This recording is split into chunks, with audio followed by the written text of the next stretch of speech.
मुक्त के कौन कौन से लक्षण होते हैं? 3 लक्षण प्रमुख होते हैं।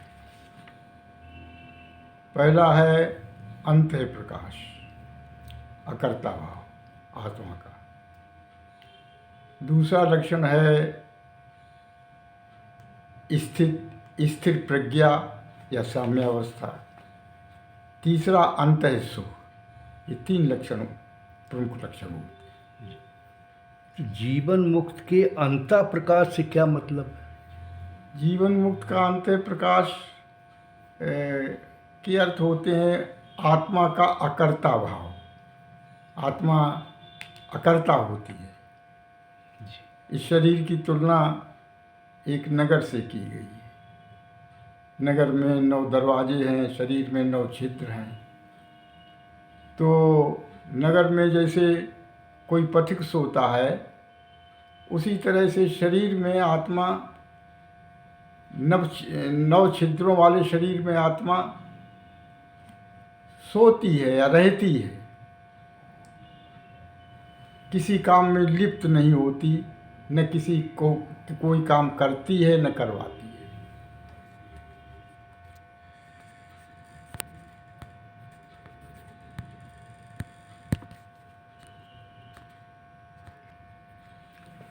कर्म के लिए कौन उत्तरदायी होता है, परमेश्वर या स्वभाव? जब आत्मा करता होती तो प्रश्न उठता कर्म का उत्तरदायी कौन है?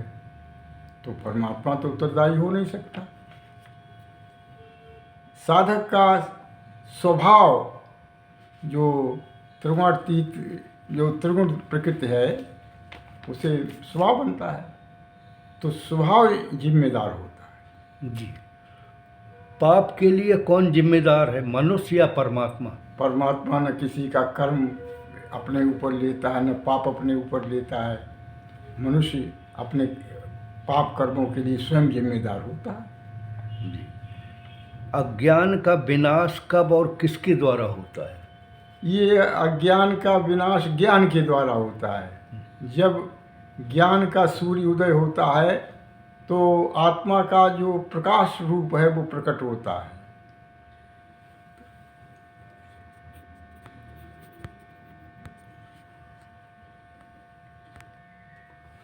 निष्पाप अवस्था कैसे प्राप्त होती है और निष्पाप अवस्था प्राप्त मनुष्यों को कौन सा लोक प्राप्त होता है? निष्पाप अवस्था प्राप्त करने के लिए साधक को अपने पाप के लिए स्वयं जिम्मेदारी लेनी पड़ती है। स्वयं वो पाप का फल भोगता है।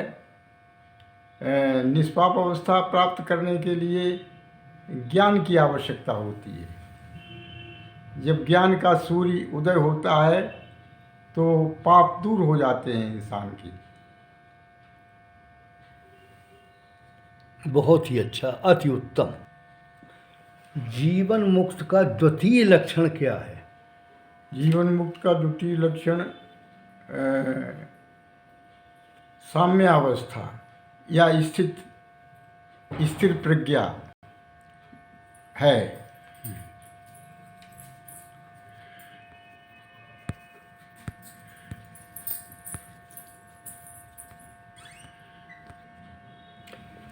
समत्व बुद्धि क्या होती है?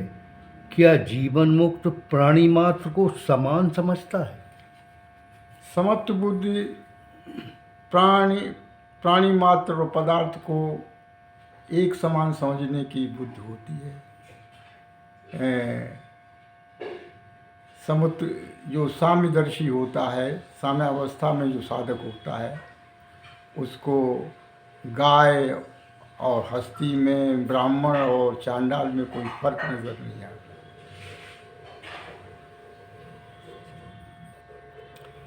निर्दोष साम्य किसे कहते हैं? साम्यावस्था की दो प्रकार होते हैं। एक सदोष साम्य और एक निर्दोष साम्य।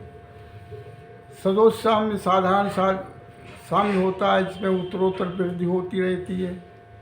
पहले आदमी अपने अंगों में समानता समझे, फिर परिवार में समानता समझे, फिर समाज में समानता समझे, फिर मानव जाति में समानता समझे, फिर वो प्राणी मात्र की को साम्य समझता है, और निर्दोष साम्य जो है वो ब्रह्म साम्य होता है। जब चारों तरफ साधक को ब्रह्म दिखाई पड़ता है तो उसकी अवस्था निर्दोष साम्य की होती है। जी। उसमें उसको ब्रह्म का दर्शन होता है। किस अवस्था में पहुंचकर ज्ञानी ब्रह्म में स्थित होता है? जब समता की पराकाष्ठा पर साधक की चेतना पहुंच जाती है, तब वो चारों तरफ ब्रह्म देखता है।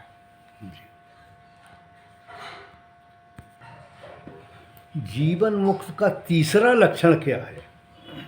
तीसरा लक्षण आत्म सुख है। आत्मा से जो मिलने वाला सुख है, सुख कई तरीके के होते हैं। एक तो इंद्रिय और विषय के संयोग से जो भावना उत्पन्न करती है वो भौतिक सुख होते हैं। लेकिन भौतिक सुख जो है क्षणिक होते हैं, शुरुआत में अच्छे लगते हैं, बाद में विष्णु तुल्य हो जाते हैं। दूसरा सुख मानसिक सुख होता है, बौद्धिक सुख होता है, आत्म सुख होता है। आत्मा में जो आनंद का भाव रहता है उसको आत्म सुख कहते हैं। क्या जीवन मुक्त जीवन काल में ही काम क्रोध जीतकर वास्तविक सुख प्राप्त करता है?